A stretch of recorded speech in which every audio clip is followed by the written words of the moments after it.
everyone say good day? Good day. That's the Australian way of saying hello. Welcome to the 16th Sakyadhita Conference here in Australia. Our very first time out of Asia. Yay! First of all, I'd like to acknowledge my elders past and present.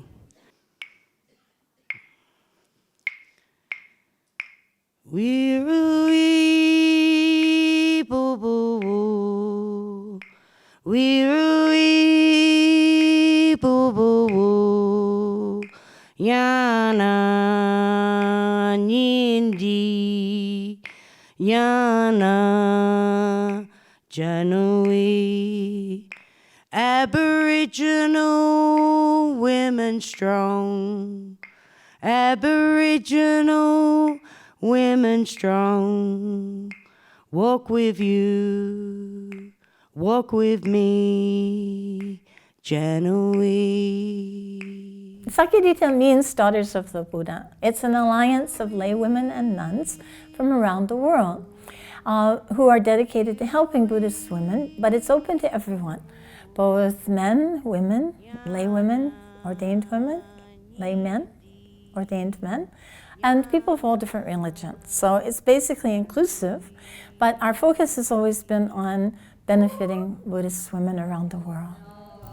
Sakyadhita, from the experience that I've had here in Australia, has been an extraordinary encounter.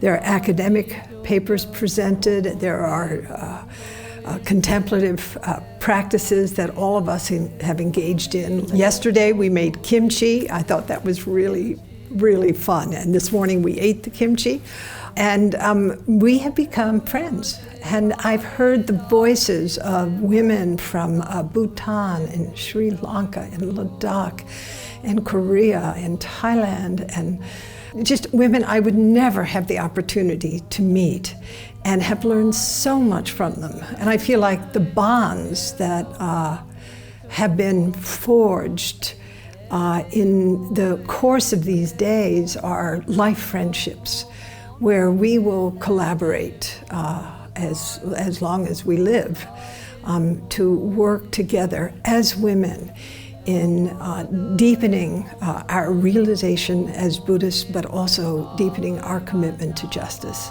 in Buddhist communities everywhere.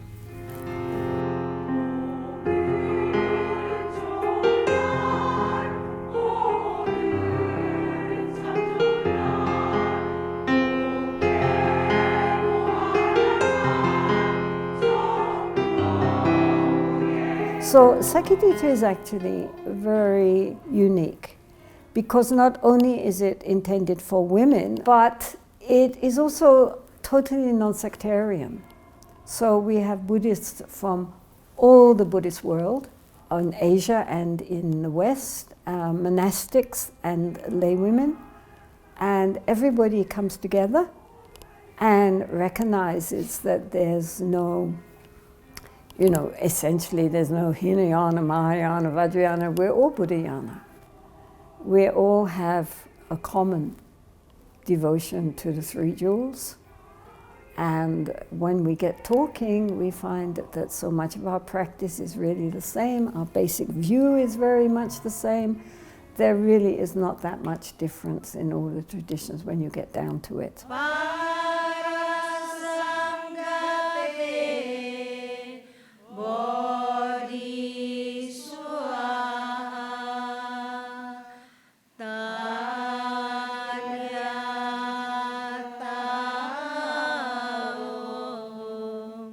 In the beginning, it was mostly about interpersonal discussions and talks. But we've developed a format that includes workshops, cultural performances. Meditation has been there from the beginning, as well as academic presentations. So there's something for everyone here. The format of the Sakyadhita Conference actually reaches out to everyone of all these different backgrounds and also introduces people to other dimensions of human experience. So here too, we see ourselves as independent people. I'm here. I make up my own mind. I'm going to decide what things I'm going to come to during the conference. And I'm going to decide what time I go to bed. And, you know, I'm in charge of my life. One of my teachers said we're like yo-yos. They serve what we like at breakfast. They serve what we don't like at breakfast. You know, we are not stable. We really are like yo-yos. Until now, from 1987 until the last conference, the first 15 conferences were held in Asia, which makes sense when we consider that 99% of Buddhist women live in Asia. But the significance of having the 16th Sakyadhita Conference in Australia is that Buddhism is now part of world culture, and you find Buddhists all around the world. The reason we're holding it in Australia is because the Asians wanted to know what Buddhism looked like in the West. So in a Buddhist country, of course, you have also the network underpinning it of the various temples around and the various lay supporters. In Australia, we're one thing holding it in this rather fancy hotel. And also there is not the same kind of indigenous support which you would get if you were in a Buddhist country. So it's in that way very different. This is really one of the great strengths of Sakyadhita, is that from the beginning we've managed to bring people together from such widely different cultures and backgrounds. So the richness of human culture is actually an asset that we can all draw from. All of these beautiful multicultural resources that we can draw from to help preserve and help human culture to flourish. The goddess offers the diamond lute.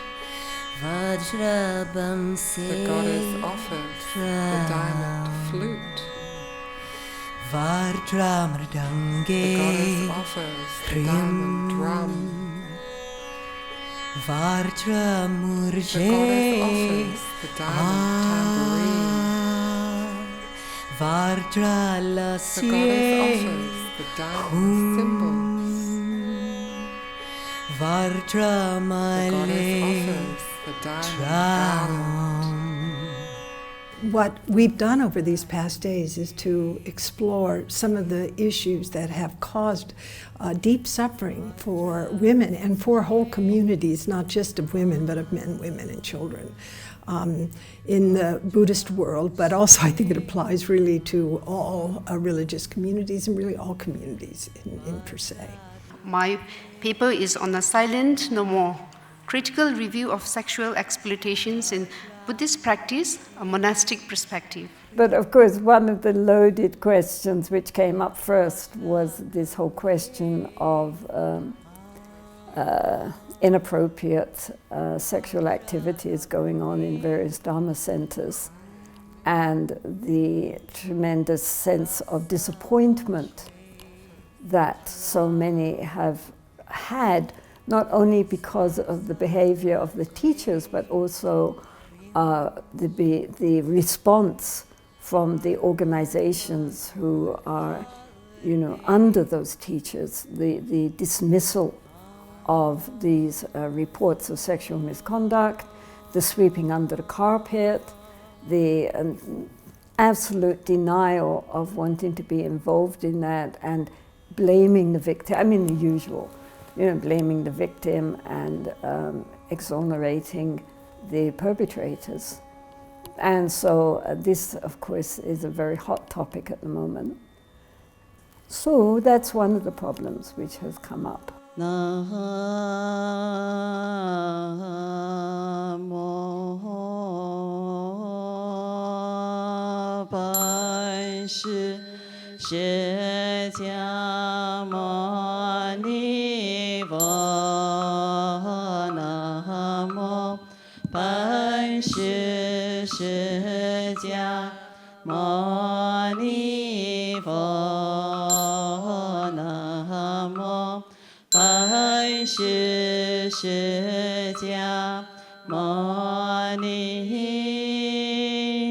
The topic for this conference has been, these new horizons in Buddhism. We're in the 21st century now. How to preserve the traditions, not throwing out the baby with the bathwater, but at the same time moving into this new era, which is so challenging, and making use of this new era, making use of new technology, understanding of psychology, more interest in social outreach, and of course much more influence of the feminine, which is of course what this conference is about, is hearing the muted voice of the feminine. So this is a very important function for Sakyadhita, that women have their voice. Whether or not we call ourselves a Buddhist is really, it's irrelevant to Buddhists. The main thing is, do we practice these virtues of loving kindness, compassion, and wisdom? So what the Buddhist teachings have to offer is open to everyone, free of charge. I'm very happy to be here at Sakyadhita. It's been inspiring, instructive, and I'm a convert.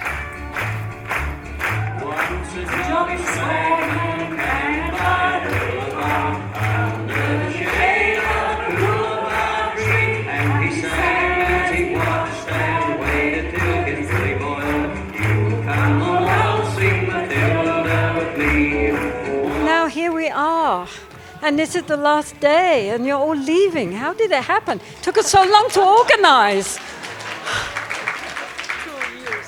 But anyway, I hope that all of you have benefited greatly from this conference. It is something very unique in the Buddhist world, where so many women and some gentlemen likewise all come together in harmony, all appreciating each other, making lifelong friends when you come here. So really, this is what keeps us going, that we really believe in you, and we believe in Sakyadhita. Muru kili numbari buri arangara bara buddha kadi bango ada wago javelong gumada nalawan.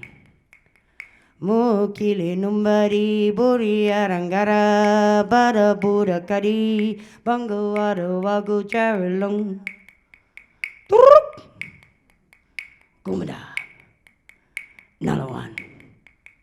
Mukili numbari buria rangara pada buddha kadi bango ada wago charlong gumada nalawan. Now this is how I pictured you guys singing it. Mukili numbari buria dangara Bada Buddha Kadi Bango Ada Wagu Jaralong Gumada